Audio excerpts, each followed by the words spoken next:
Bonjour tout le monde, je suis super contente de vous revoir. Pour ceux qui ne me connaissent pas, mon nom c'est Valérie, je suis nutritionniste diététiste et aujourd'hui je vous présente les essentiels à avoir dans le garde-manger.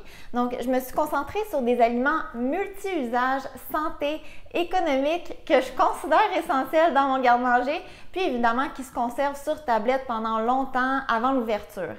J'ai essayé de séparer les aliments en catégories logiques, mais je comprends qu'il y a certains aliments qui peuvent remplir plusieurs fonctions.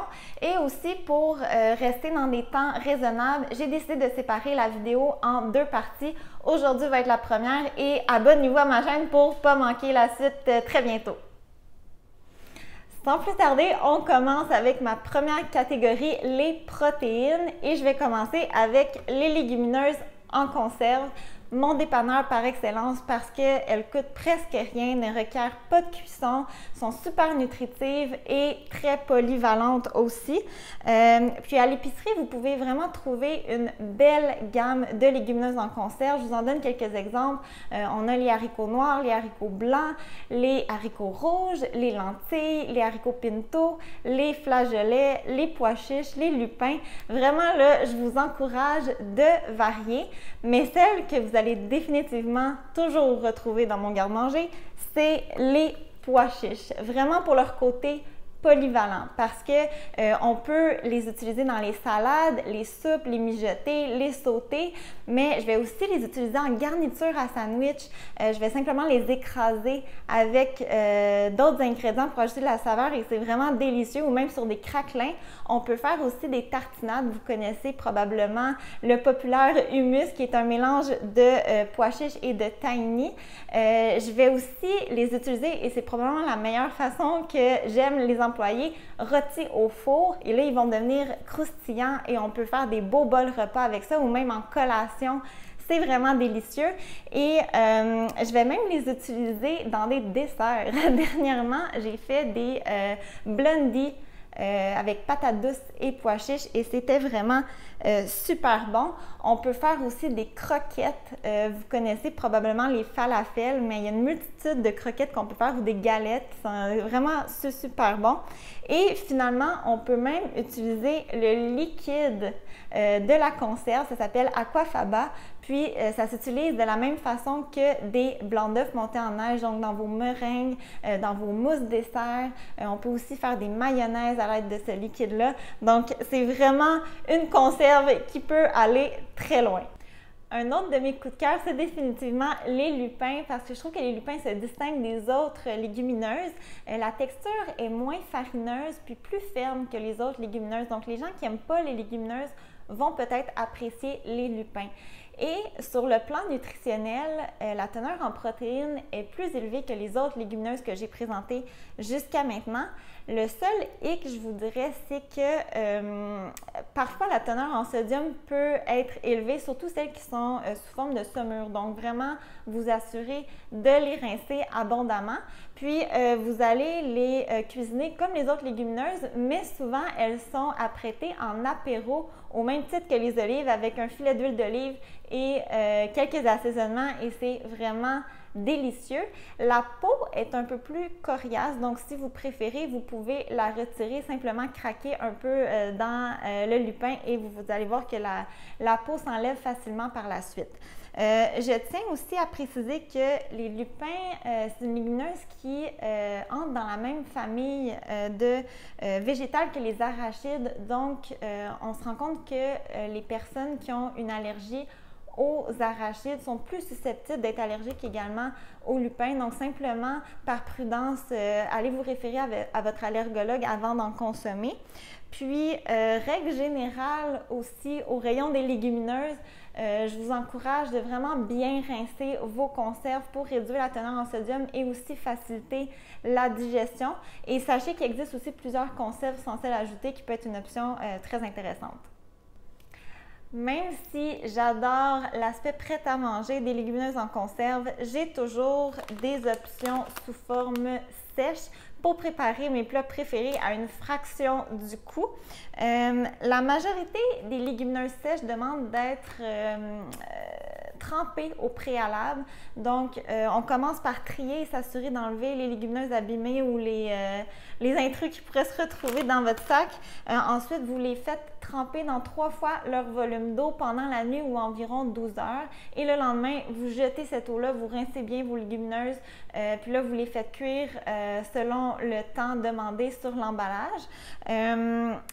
C'est pas compliqué, mais ça demande certainement un peu plus d'organisation. Alors, certaines personnes risquent d'être rebutées par ce temps supplémentaire-là requis pour les légumineuses sèches. C'est pour ça que celle que je vous recommande vraiment d'avoir, c'est les lentilles, parce que les lentilles ne nécessitent pas d'être trempées au préalable. Donc, ça en fait un autre aliment vraiment pratique et le temps de cuisson est relativement court. Et moi, j'aime bien en avoir 2. Là, j'en ai juste une à vous présenter ici, mais habituellement, j'en ai toujours 2. Les lentilles corail que vous voyez ici, pour tout ce qui est soupe, potage, tout ce qui est dalle, tous les plats indiens, j'aime vraiment employer les lentilles corail. Sinon, j'aime bien aussi les lentilles vertes ou brunes qui vont vraiment mieux garder leur forme à la cuisson et vont vraiment imiter à merveille la viande hachée. Donc, tout ce qui est pâté chinois, sauce à spaghetti, dans les soupes, vraiment là, tout ce qui est viande hachée, ça va vraiment être fabuleux avec les lentilles vertes ou brunes. Sinon, vous pouvez toujours préparer les légumineuses en grande quantité et les congeler en portions pratiques par la suite. Toujours au rayon des protéines, nous avons le tofu soyeux vendu dans un contenant Tetra Pak et ce tofu-là se distingue des autres tofu sur 2 points. Premièrement, c'est un tofu mou ou même appelé tofu soyeux. Donc, dans sa fabrication, on utilise un coagulant différent et il n'est pas égoutté. Alors, le produit final est un produit beaucoup plus délicat, fin, tendre, un peu similaire à un panna cotta et on obtient aussi une teneur en protéines plus faible. Donc, pour un repas complet, je suggère de consommer au moins la moitié ou le 3/4 du contenant. Sinon, de compléter avec une autre source de protéines et le reste peut être conservé au frigo. L'autre particularité, c'est son contenant aseptisé Tetra Pak qui permet de le conserver sur tablette pendant longtemps avant l'ouverture parce que comme vous le savez, les autres tofu sont conservés au frigo en épicerie. Et comment l'utiliser? Moi, j'aime bien le réduire en purée dans toutes les préparations crémeuses, donc les sauces rosées, les potages, les trempettes, aussi en dessert, dans les mousses, les tartes. Vraiment, vraiment intéressant. Et mon conjoint, lui, aime beaucoup l'employer dans les soupes asiatiques, un peu de la même façon que les soupes miso. Mon prochain produit, c'est la protéine végétale texturée, ou mieux connue sous le nom PVT, qui commence vraiment à être de plus en plus populaire. La PVT est obtenue à partir de la farine de soya dégraissée et vous allez la retrouver sous différentes formes en épicerie, parfois des plus gros morceaux, mais le plus souvent, c'est la forme hachée que vous allez retrouver. Et c'est vraiment un excellent substitut de protéines. Une demi-tasse fournit 24 grammes de protéines et en prime un bon 8 grammes de fibres. Donc, c'est vraiment excellent. Puis, une fois réhydraté, ça ressemble drôlement à de la viande hachée. Donc, vous pouvez l'employer dans vos tacos, vos sauces à spaghetti, les pâtés chinois. On peut aussi même faire des cretons avec la PVT. C'est vraiment fantastique. Et un peu comme le tofu, ça a une saveur un peu plus neutre. Donc, ça va vraiment prendre la saveur de votre recette. Donc, tous les assaisonnements que vous allez ajouter. Et parfois, on va même ajouter de la sauce soya pour lui donner une petite corrélation intéressante. Pour remplacer une livre de viande hachée, on recommande d'employer une tasse et 3/4 de PVT sèche que vous allez réhydrater avec de l'eau bouillante, environ une tasse et un tiers pendant un bon 10 minutes. Et voilà, c'est aussi simple que ça. Vous pouvez ensuite l'utiliser tel quel dans vos recettes. Mon dernier produit, c'est un incontournable dans mon garde-manger depuis très longtemps et c'est les pâtes de légumineuses. vraiment à cause de leur quantité surprenante de protéines et de fibres. Parfois, j'ai simplement envie d'une petite sauce tomate et avec les pâtes de légumineuses, j'ai simplement ajouté mes légumes et j'ai un repas complet vite préparé sans devoir ajouter une source de protéines supplémentaire. Donc ici, j'ai un exemple à base de farine d'edamame et d'haricots mongo et un 85 g va fournir un 36 g de protéines et un 20 g de fibres. C'est vraiment intéressant. Puis en plus, on a une source de calcium et une excellente source de potassium et de fer. Donc vraiment un produit très intéressant.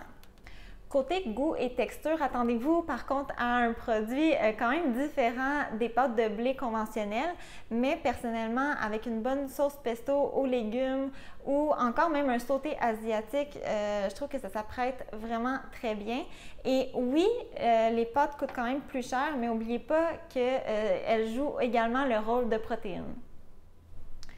Vous avez peut-être remarqué que les poissons en conserve ne figuraient pas dans ma liste et pourtant, c'est un aliment nutritif, pratique, compatible avec un petit budget. Mais peut-être que comme moi, vous avez vu le reportage Seaspiracy dernièrement et la semaine suivant le reportage, je me suis lancée dans un marathon de lecture. J'ai aussi écouté plusieurs experts, j'ai échangé également avec des experts dans le domaine. Et force est d'admettre que le portrait n'est pas rose du tout. Et là, j'ai pas cessé ma consommation de poisson, puis mon but, c'est pas de faire la morale du tout parce que vous pourriez me reprocher mille et une choses sur le plan environnemental, mais c'est simplement pour vous expliquer que j'essaie du moins de ne plus le considérer comme un essentiel dans mon alimentation. Alors, voilà la raison de cette absence. Si vous aimeriez que je partage les conclusions de mes recherches, inscrivez-moi là dans la barre de commentaires et je vais considérer faire une vidéo sur le sujet. Sinon, entre-temps, je vous réfère à la page Facebook de Bernard Lavallée, alias le nutritionniste urbain. C'est vraiment un expert dans le domaine et il a fait certaines parutions sur le sujet. Donc, voilà ma petite parenthèse.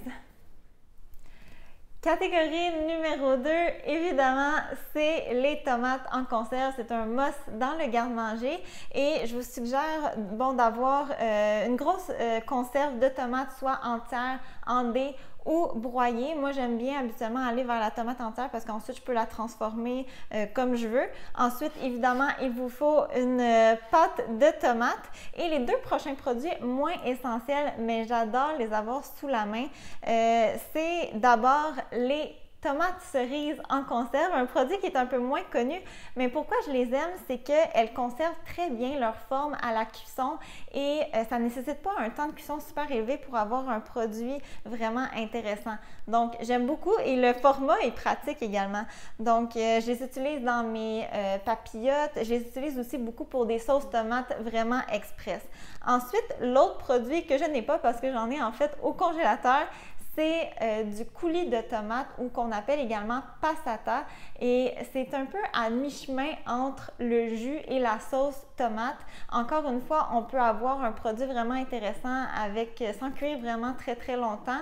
Puis la liste d'ingrédients, généralement, elle est très courte, ce qui en fait un produit super intéressant et je vais l'employer dans mes bases de sauce tomate pour pizza, les sauces tomates à spaghetti, dans les potages aussi, dans les mijotés, dans les chilis, vraiment un peu partout. C'est un produit très pratique à avoir et pour ces trois produits-là, on peut les retrouver facilement sans sel ajouté. Alors, ça devient une option intéressante aussi. La dernière catégorie regroupe les produits céréaliers à grains entiers consommés principalement en accompagnement. On le sait, les grains entiers devraient occuper le corps de notre assiette et être de préférence de grains entiers. Mais c'est quoi un grain entier? Un grain est considéré entier lorsqu'il comporte encore les trois composantes du grain, soit l'endosperme, le son et le germe. Et à l'inverse, les grains raffinés, on va venir extraire le son et le germe. Malheureusement, c'est dans le son et le germe qu'on retrouve la majorité des vitamines, minéraux, des composés phytochimiques et des fibres alimentaires. Dans mes consultations, je remarque souvent que que les grains sont consommés sous forme raffinée et de deux qu'il y a un manque vraiment flagrant de variété. On revient souvent au riz, au couscous, aux pâtes et parfois le quinoa. Donc, j'espère vous donner quelques idées parce qu'il existe vraiment une multitude de possibilités. En voici quelques-unes. Pour commencer, on a les grains de blé entier et j'inclus là-dedans le friquet qui est un grain de blé cueilli avant maturité qu'on appelle aussi grain de blé vert. On a aussi tout ce qui est ancien blé comme le faro, le blé Khorassan ou qu'on appelle kamut, son nom commercial. On a également l'épeautre. Sinon, tous les produits dérivés du blé comme le couscous de blé entier qui est fait à partir de la semoule de blé entier. Sinon, on a le bulgur aussi qui est un grain de blé qui a été pré-cuit, séché et concassé.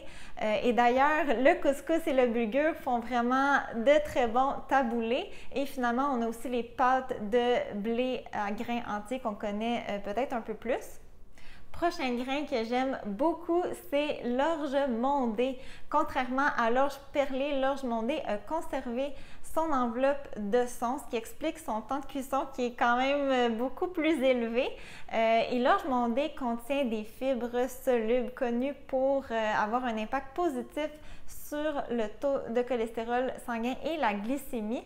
Et l'orge mondée, c'est vraiment délicieux dans vos soupes, vos mijotés, en pilaf, dans les salades, vraiment excellent. Prochain grain, le seigle à grains entiers. Vous connaissez peut-être le seigle avec la farine de seigle dans le pain de seigle, mais aussi dans les craquelins comme Oisa, Rivita, Fincus, d'ailleurs des très bons choix de craquelins. Mais le grain de seigle entier existe également. Vous pouvez vous le procurer dans les marchés d'alimentation naturelle principalement. Un autre grain que j'adore, c'est le grain de sarrasin. Vous connaissez probablement la farine de sarrasin utilisée pour les fameuses galettes, mais le grain entier existe également et c'est vraiment délicieux et on peut l'utiliser en accompagnement comme les autres grains. Le temps de cuisson est très court, à peine 10 minutes.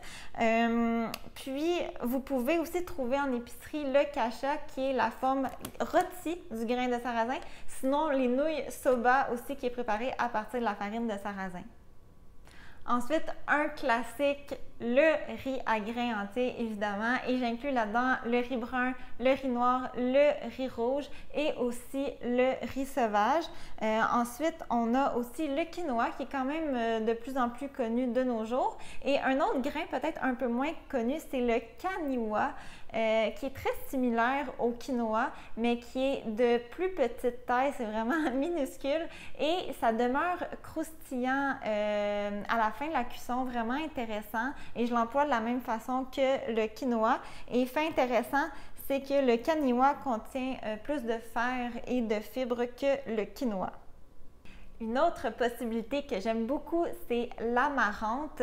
L'amarante est un petit grain beige qui, une fois cuit, donne une texture un peu plus collante, comme un peu un pudding, que j'aime beaucoup employer dans tout ce qui est mijoté, soupe, les gruaux ou même les repas de type polenta, ça va vraiment très bien. Sinon, de le mélanger à d'autres grains, ça peut être vraiment aussi intéressant. Dans les beignets ou les petites galettes, l'amarante va vraiment bien s'intégrer aussi.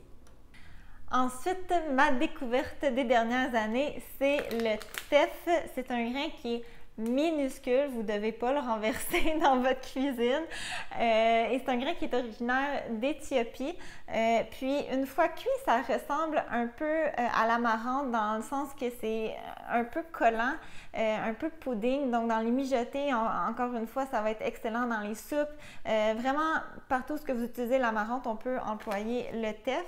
Mais si vous réduisez la quantité d'eau utilisée pendant la cuisson, vous êtes capable aussi d'obtenir une texture un peu plus fluffy. J'ai pas d'autres termes pour l'exprimer, mais qui devient vraiment intéressant à ce moment-là en accompagnement également.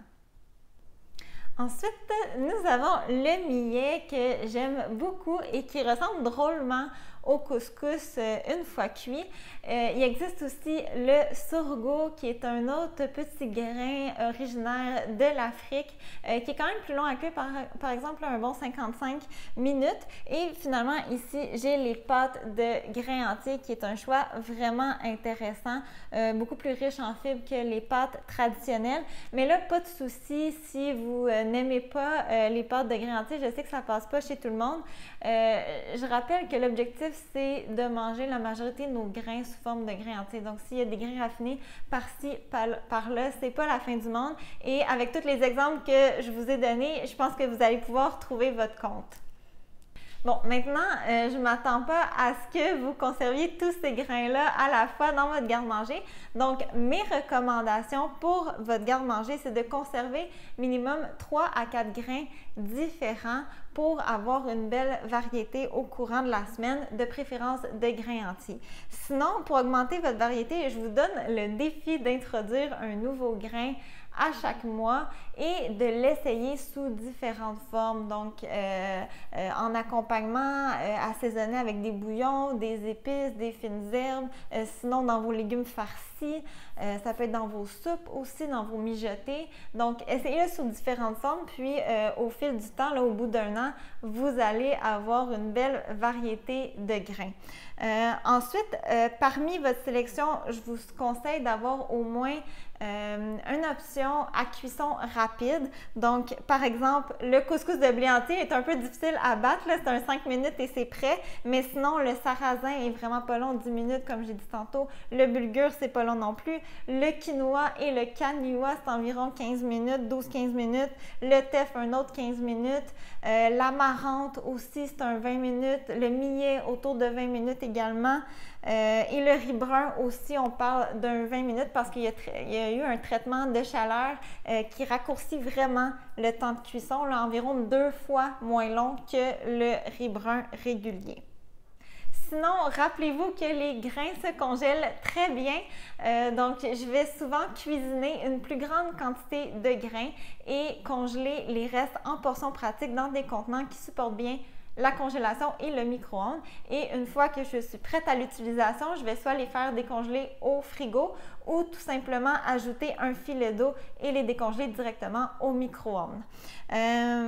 Finalement, pour des options plus économiques, parce qu'il y a quand même certains grains qui sont plus dispendieux, je vous suggère le riz brun.